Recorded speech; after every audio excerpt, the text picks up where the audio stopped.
This is the Awful Announcing Podcast. Here's your host, Brandon Contes.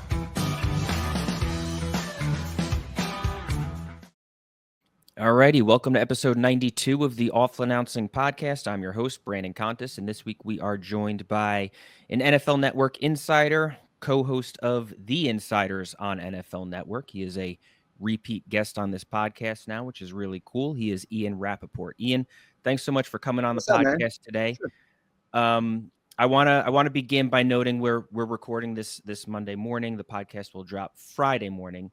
Will we know where Aaron Rodgers is playing next season by the time this podcast is out? I'm not in the prediction business. I'm more in the reporting the news business. So I personally hope so, but I have no idea. I mean, I think a lot of people have said a lot of things about what Aaron Rodgers will and won't do, when he might not do it, what it involves, what teams. The reporting has been all over the map. I mean, I think Wednesday people were saying, like, today's the day. Yeah. And it's sort of like, I don't know. By the time people watch this, like, is it possible we have a Rodgers decision? Maybe. But these are life decisions. And, like, for me, it would be easier if everything was just wrapped up in a nice little bow. Life does not always work like that, you know? So to me, like, he wants to take his time. He deserves it. Sort of doesn't matter what we all think, honestly. So I have no idea. I'm looking forward to see what happens. He's got some really good options, but we'll find out. Does it seem like is he the one that's holding it up? Because I know there were some reports that it could have been Minnesota was holding it up last week. I mean, I don't know that anything's holding anything up because decisions come when they come. It's like when people talk about, contract negotiations, it's like deals get done when they get done, so the process, there's always a process.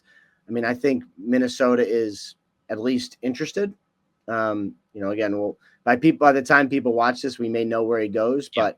But to say it's being held up is to say, like, that it should have been earlier, but now it's not.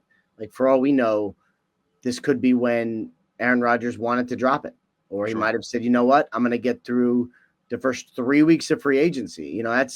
He is for sure a free thinker. He does his own thing. And I don't hate it.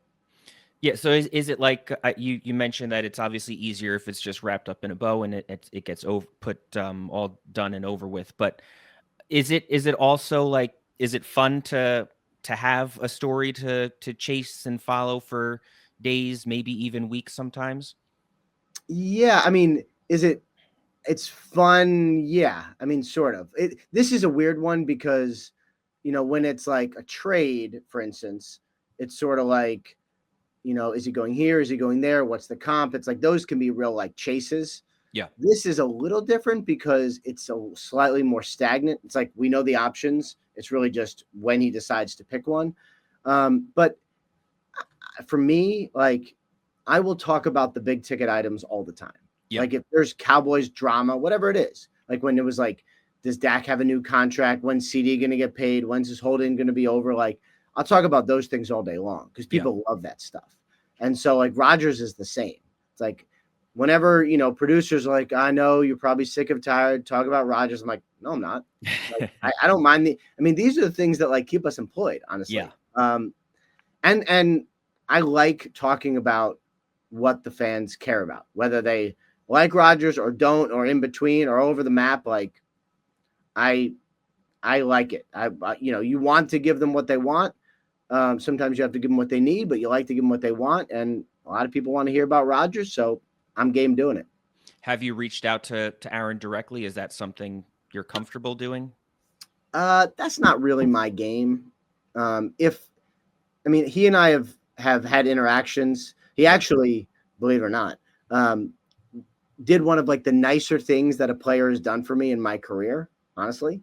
I'm sure he doesn't remember, but so I like him. And I've always sort of appreciated the way he does things, but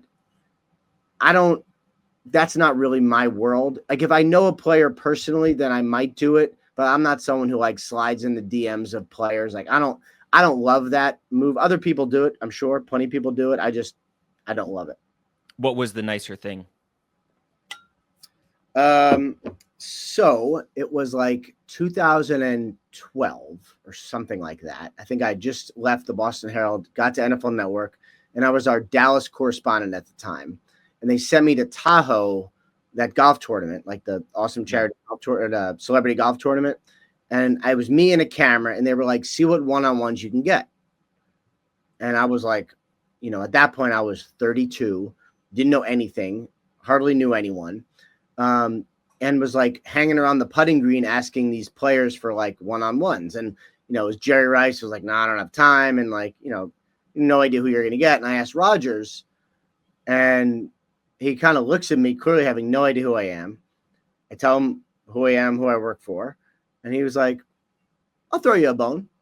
And he came in for a one-on-one, 5 minutes, led our show of Total Access that night. And it was awesome. And like, I've always really appreciated that because he had no idea who I was, didn't care, could have easily not done it. No one ever would have found out, but he was like really nice and respectful and gave that to me. And I was like, all right, like that was pretty cool. Like this interestingly sort of things you remember, For sure. Rodgers loves to always reiterate how he has a tight circle and none of the top insiders have any clue what's going on. Do you find that Rodgers and his circle, like, is it tighter lipped than most players? Is it different? That's a tough one for me to answer.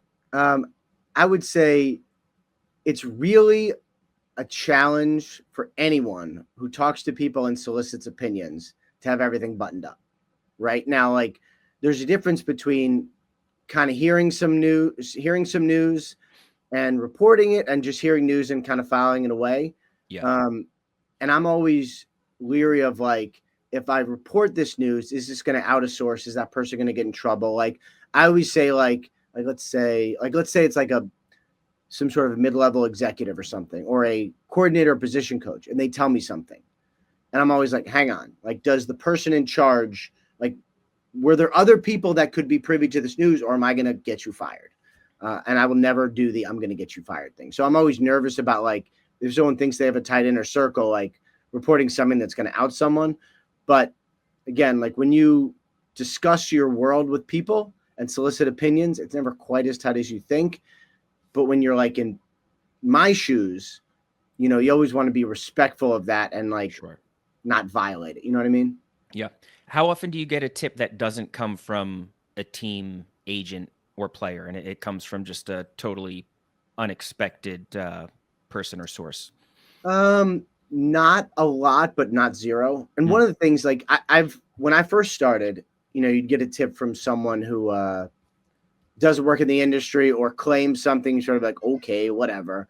But like the way the world is now, it's so much closer. Like everyone's on social media. Everyone could theoretically be in touch with someone. Like I don't ignore anything, Yep. And so like if someone I know, as long as I know the person, if it's a random like number that's not on my phone, give me a fake tip. Like those are dumb. I get those all the time. Just block the number and move on. But if it's someone I know and they give me something, like I always check on it because you really never know.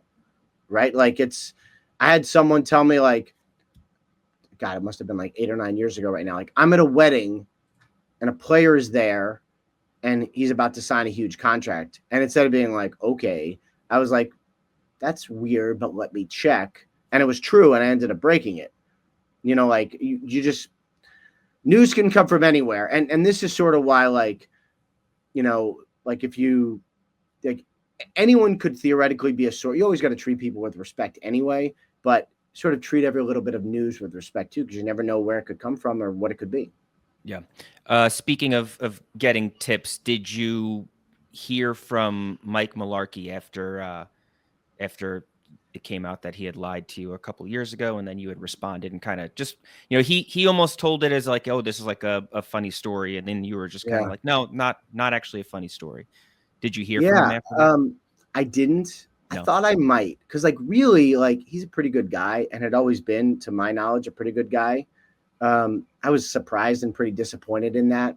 But like nobody really understands our world anyway. And for those of us who do this like for a living, like I take it pretty seriously. I try not to take anything personal, but I take it pretty seriously. And like, there's others who kind of do this or do it as a hobby, you know, or like not their job, or like to drop in here and there with scoops. And it's like, that's fine. People can do whatever they want. But when it's like your job, like take it pretty seriously. And I didn't think that was very funny. And I was sort of disappointed.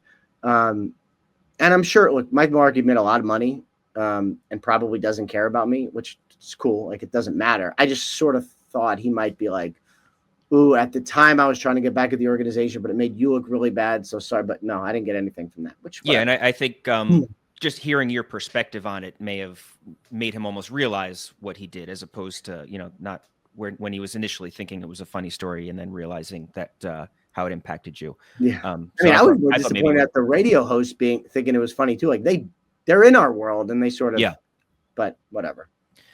How was navigating the first day of free agency last week without Twitter or X for several hours throughout that day? Bizarre, like, and really disorienting. It was like, I was, you know, so much goes into free agency. There's like a month of prep, right? And it's really like, this job is very fun. So don't get me wrong. Like, I'm very, very, very fortunate to have this job. But there's a lot of misery to it. And it's like grinding and planning and putting lists together and like figuring and like triangulating where everyone could go. Like, it's a lot, right? And when you have it organized, like I try to do, and like my buddy Tom Pelissero, who works with us at NFL Network, is a much better organizer than me. So like we all help each other in different ways and have an awesome team. But he's really good at helping me like get organized. So like it's a whole process. And that like disorganized me. It was like disorienting and weird because you didn't know what anyone had. You didn't know, like I have a guy who works with me, Shahab. I talked about this on the McAfee show, who like helps me with some of my social media stuff. And like I was sent, for whatever reason, he could tweet from my account. So I was sending him tweets that I would put out, but like, I don't know what I broke, what I didn't break, if it got through, who had what deals had been out there. So like, I think I broke Chris Godwin going back to the Bucs, but honestly, I have no idea. Yeah. I have no idea. And there's no, like, sometimes Twitter kind of acts as a scoreboard for like it or not. That's kind of what it is. It absolutely does. And I have no idea who broke what or anything. So like, it's all fine. And I enjoyed being like, watch TV. We'll give it to you there. But I sort of exist in like my routine and like what I'm used to and what I expect. Like every year calendar is the same. Like I know what to prepare for. And that really threw me. And it was kind of weird. Yeah. So did it like, did it make you rethink your social media strategy at all? Like maybe you have to focus a little more on Blue Sky and Threads. I do it all. I do it all. I put everything else everywhere. So already, like I'm on, I'm on Blue Sky. I'm on Threads. I'm on Facebook. I'm on Instagram. I'm on all of them because like, and it's, you know, it would be great if there was a bot that just simul tweeted or whatever, simul sent everything, but there's not because they're all competitors. Yeah. Not all of them, but a lot of them are competitors. So like, but I'm everywhere because I'm on LinkedIn. I'm on YouTube. You just never know where it's all going to come from. So like, or where people are going to get their news. So I try to spread it out and sort of be as efficient as possible. So did it more just kind of reinforce the importance and the popularity of Twitter right now?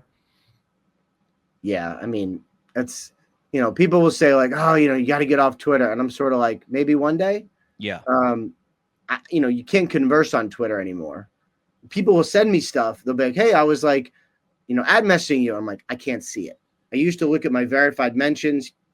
Half the world's verified now. You can't even look. So like, I can't do anything on Twitter except receive tweets and send tweets. There's other platforms that are much better for communicating, but just it's our world now, you know? Yeah. You mentioned that you were on McAfee after that. It feels like your relationship with Pat McAfee has been like rekindled the last few weeks. Like you were a regular there for years, but Pat, since going to ESPN, now he's been using Adam Schefter more. Did something change in the last few weeks that you've been going on more, or just got the invite? I mean, we sort of reconnected. I mean, we'd always been connected, but reconnected in Indy when I was walking up after the, the Starbucks thing and kind of went on there. And So like that was kind of off and running. It is such, and I've talked about this before, but it's such an interesting group because like, I hadn't been on in a while. And like, it's a show, but I'm like friends with a lot of those guys. And so like, I really was like, like back with my guys, like it was real. Like I saw them all in Indy. It's just cool to like, like it's just the vibe is different and they're a different group. And like when the cameras turn off, they're all the same. I mean, they're exactly the same. So it's really just like hanging out with friends. And so like for me, like it was nice to be on there. Like I like the show a lot. So that was cool. But it was really just good to like hang out with my friends again. And I enjoyed that part of it, So is it fair or unfair for us to read into you being on with Pat more as almost like intensifying a rivalry between you and Adam?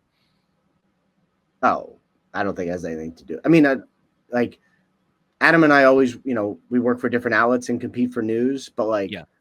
I wouldn't say it's like that. Like, I don't think it has anything. I mean, Adam was on his own programming. It was on, ESPN that day. So like, I don't think it has anything to do with that. You mentioned that you're working for different outlets, which obviously you are and have been. But for more than a year, there has been on and off talks about ESPN potentially acquiring NFL Network. Do you pay attention to any of that stuff? And have you ever asked what that might mean for your job if it does happen? So I guess the best answer is I have no idea. I have asked. This is what I do. I'm a professional gossip. Yeah. I really don't know. I don't know what it's going to be. There have been, reports for a while, a couple of years now, at least a year. And I don't know. I mean, if that's what I'm sort of, and this is like not a good answer, but like, I'm more like, if that's what's best for the company and the NFL and NFL Network, and that's what they want to do, like, I'm cool with it. Like, it's just, I don't know. Like, I don't know if it'd be good. I don't know if it'd be bad. I could look at it 6 different ways, and I have. I just like, if they think this is best, then like, I'm really okay with it. I really am. Does being an insider, like, would you be able to do your job as well if you were independent of a large media company, do you think? That's an interesting question. I think now I would probably, but I think 10 years ago when I was starting, I probably would not. You know what I mean? Like there are a couple of reporters who are independent who do break some news. Like that happens and it's fine. But like, being an NFL network, I like being an NFL network. I really do. I like my job. I like where I work, like all the things. But I would say, now, having worked for NFL Network for like 13 years or however much it be, like I've had the platform, I've had the benefits of it.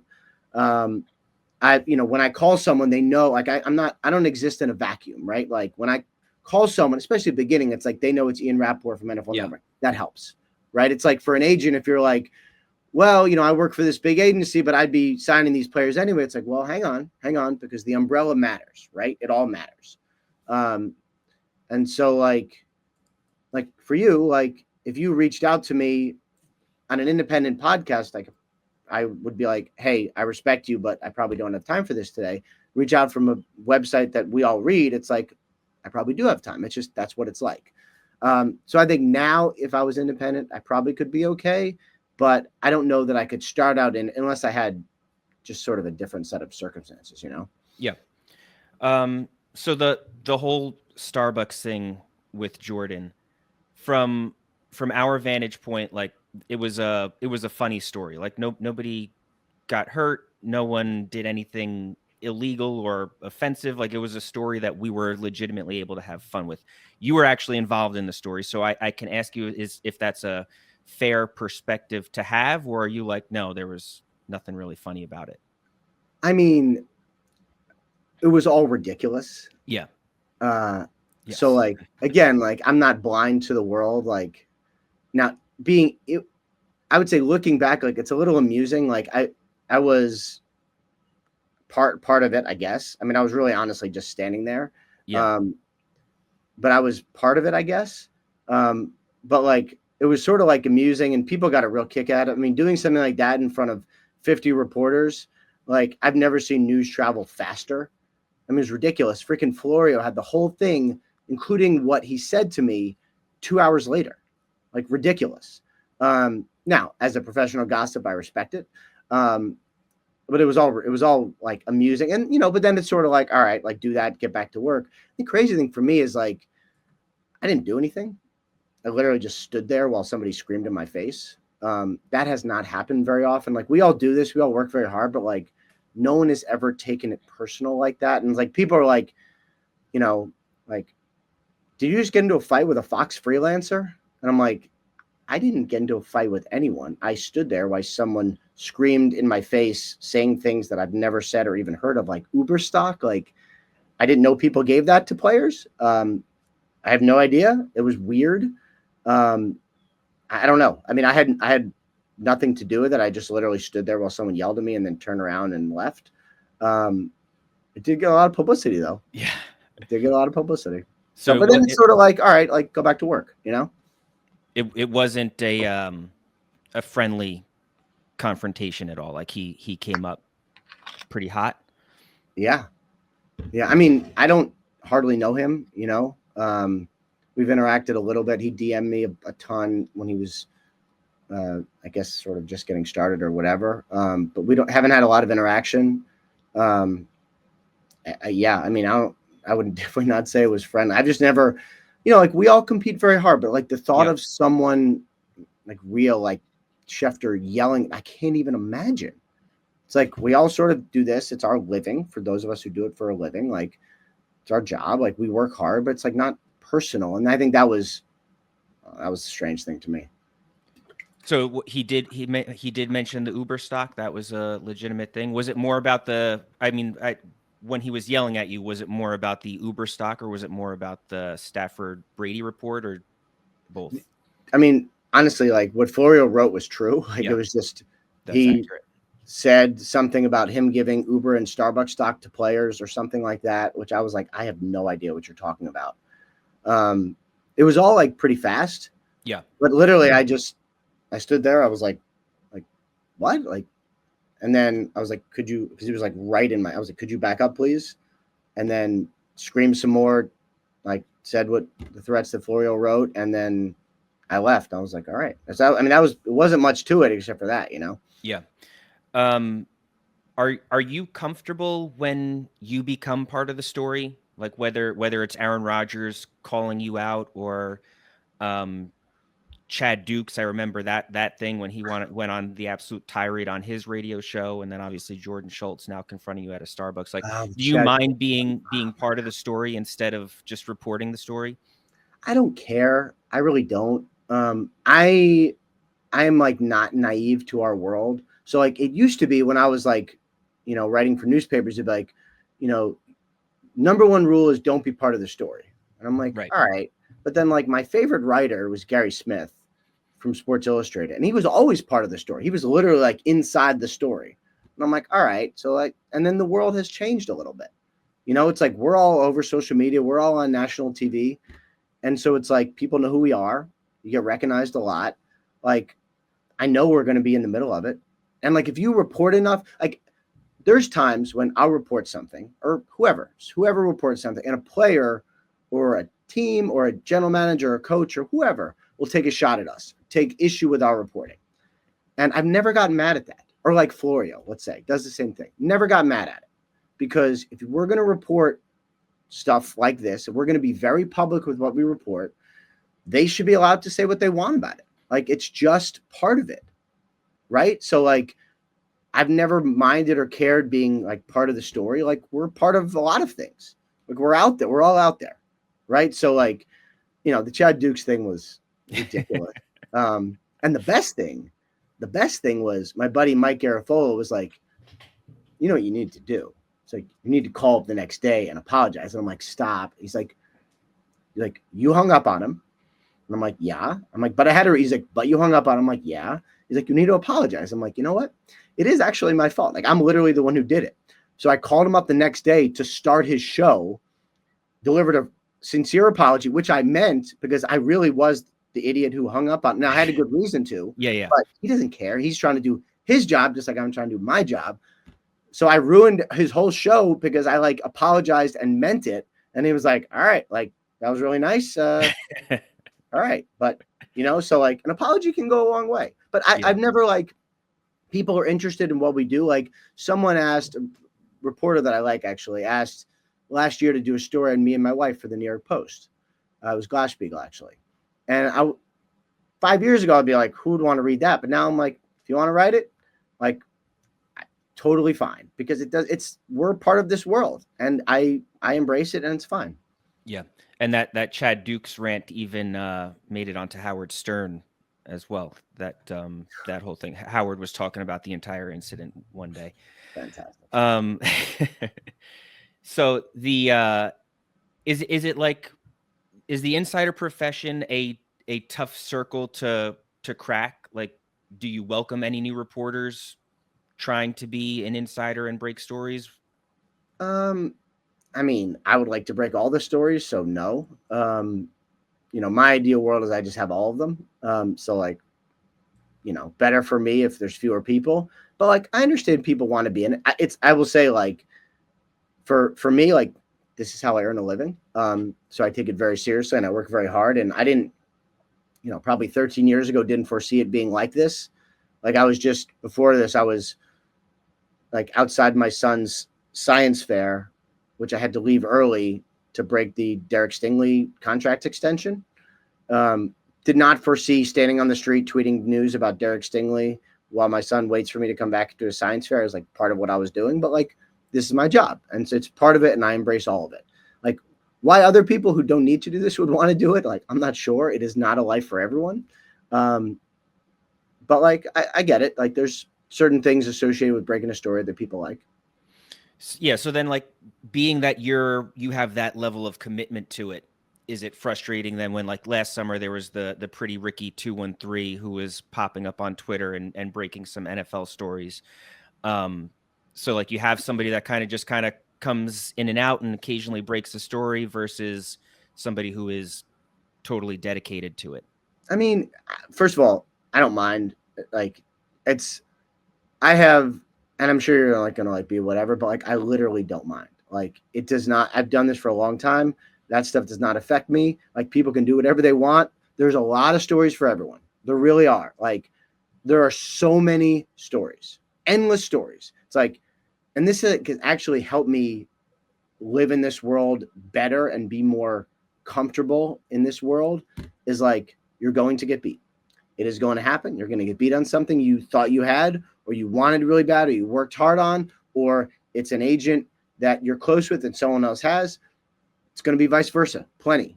I mean, we broke a couple in free agency I did not see coming. And I'm like, can't believe that happened, but like, let's go. And that it's our world. It's like, I've tried really hard to imagine myself in a locker room post-game, right? I've been in plenty of locker rooms post-game. Imagine myself being the cornerback who got beat for a touchdown and being like, hey, like, that's on me. I got beat. I'm going to go out and get the next one. And then you're talking to the same player after he gets a game-winning pick six. Like, that's us. You get beat all the time. You win all the time. There's endless stories, right? And so, like, if people want to pop in and break some, like, again, I wish I could break all of them. That would be much better for me. But, like, it's fine. There's plenty of room in the sandbox for everyone. And that's why, like, I've never taken anything personal. Like, if someone breaks something that I'm supposed to get or whatever, like, there will be enough for me to go around, How important is giving appropriate credit when one insider breaks a story? It's that sort of doesn't really happen in our world anymore for whatever reason. Like, it's sort of morphed into that. And as long as everyone sort of like plays by the same rules, like, I don't really care. I've never cared that much about credit. That's not true. Over the last 6 or 7 years, I haven't cared that much about credit. I used to care greatly. But now it's sort of like, tweet what you have, move on. Like, people credit you, they properly cite it. A lot of people are talking to the same people. So like, if you see tweets happen at the same time anyway, like other people had it, so it's sort of like, I also don't know that the public cares. I mean, it's like, as long as there's sort of an acknowledgement or like a group understanding of how it should be, like if everyone credits, great. If everyone doesn't, like as long as we're all on the same page, it's fine. Yeah, that's what kind of my question was. Like, I'll bring up Jordan again because he had some of the Bengals, T. Higgins and Jamar Chase stuff first yesterday. Tom Pelissero had it later. But if you're getting information directly from a source or a team, and you're not just aggregating another insider's report, do you still owe it to that insider to give credit just because he's first, or if you're getting it from a direct source anyway, like I don't know what a direct source is because like we all get stuff from direct sources. So if you're getting it from a source versus, do you ever just essentially aggregate another insider? Like if Adam breaks something, you don't just kind of say this just happened, Adam. No, you go and check on it yourself. First of all, like that's our job, and like again, like if everyone is crediting everyone, like me and Tom reported that the deals were getting done Friday afternoon, did it on TV, right? So like, I think it sort of depends on what credit would be. Like when the deals were broken, nobody was like, as Tom and Ian said Friday, the deals were getting done. You know what I mean? Yeah. Like we did a whole TV segment on that like 3 days ago. Yeah. Right. So it's sort of like there's different levels of like, I guess, credit. But if someone credits you when you beat them, then generally you'll be like, oh, they had this. But when someone, whoever it is, just sort of takes what you have and a couple of minutes later tweets it, then it's sort of like you might not credit, because like you just treat people as they treat you, right? That's generally the way it works. Like if there are, and I try to do this whenever possible. Like let's say there's a beat writer who's breaking a ton of stuff. If I had something, like credit that person. Like you should always try if there's like a reciprocal respect. Yeah. You know what I mean? Yeah. But like to your point, like that is a way to really screw up if you take someone else's report and just go with it. Because like there were varying times during free agency when like people were talking about Milton Williams closing in a deal with the Panthers. And I was like, well, I definitely don't have that. So I'm just going to stay out of it. And I ended up breaking him signing with the Patriots. It's like, that's when you really run into trouble, is when you just say like, all right, this person has it. I'm just going to go with it because like, are they going to be right if they're reputable? Probably, but not necessarily, so you always got to make sure to confirm it. Is there an expiration date on this job? Like we just saw Adrian Wojnarowski retire from the news breaking industry last year. I know you're quite a bit younger than he is, but is this a job that you can envision having for another 10, 15 years, if not more? I really like it. Yeah. And I like where I work, and I found a good way to have my peace with it. Like I was saying, like the thing of like being able to exist in a world where, yes, I break a lot of stories, but I also get beat, and not wanting to throw myself off a bridge each time you get beat. Like it took a long time to get there. Like I'm serious. Like it really did. It took a long time of like, not to sound like Aaron Rodgers or anything, but like self-searching and like self-understanding of like, you are going to get beat. You're going to lose on stuff you thought you had. Stuff is going to come out of nowhere and you're going to look back and it's just going to happen. And so it's sort of like, look, sometimes you sleep through news. Happened to me twice this week. It's just last year I broke Sam Donner at 1:30 a.m. This time when T. Higgins and Jamar are agreeing to deals around 11, like I was sleeping. It happens. This is life. This is life. And, it's like I have been able to get to a point where I am comfortable and okay enough mentally to deal with all of that. And so to me, like, I like my job. I can deal with it. I'm in a place. It's great to work. Like, I don't know what the end date is, but like, I don't really see it. You know what I mean? Yeah. Last thing, Ian, I know you're a Mets fan. What did you think of the Juan Soto contract? I love it. It's not my money. Baseball is great because there's no salary cap. And so like we can spend as much as we want. And I mean the Mets, because obviously I'm part of it. I thought it was great. Get the best players you can. I spent a long time hating the Yankees for doing the same thing, but now that it's my team, I'm totally fine with it. It's also like he's a young player in his prime. Like, it's a long contract, but baseball's weird, and that, like, as long as he stays healthy and around this level for into his mid-30s, like, it's going to end up being decent value. Now, if he gets injured, it's bad. I assume they have insurance. Football teams have insurance, but, like, if he gets injured, it's bad. But, like, not my money. Happy to have a great player on the team. Like, I love Lindor. I love watching him. And now I'm going to get someone just as good to watch. I watch basically all the Met games. So, like, I'm going to get someone just as good to watch on an everyday basis. Like, I'm all in on that. Ian, thank you so much for coming on this podcast today. I really appreciate it. All right. Thanks for having me, man. Of course, that is Ian Rapoport. I'm Brandon Contes. This is the Awful Announcing Podcast. Please rate and subscribe to this podcast. Please also subscribe to Awful Announcing's YouTube page. But regardless of how you consume Awful Announcing and the Awful Announcing Podcast, thanks for listening and be good. Thanks for listening to the Awful Announcing Podcast. For the latest news spanning the sports media landscape and more, check out awfulannouncing.com and follow us at Awful Announcing.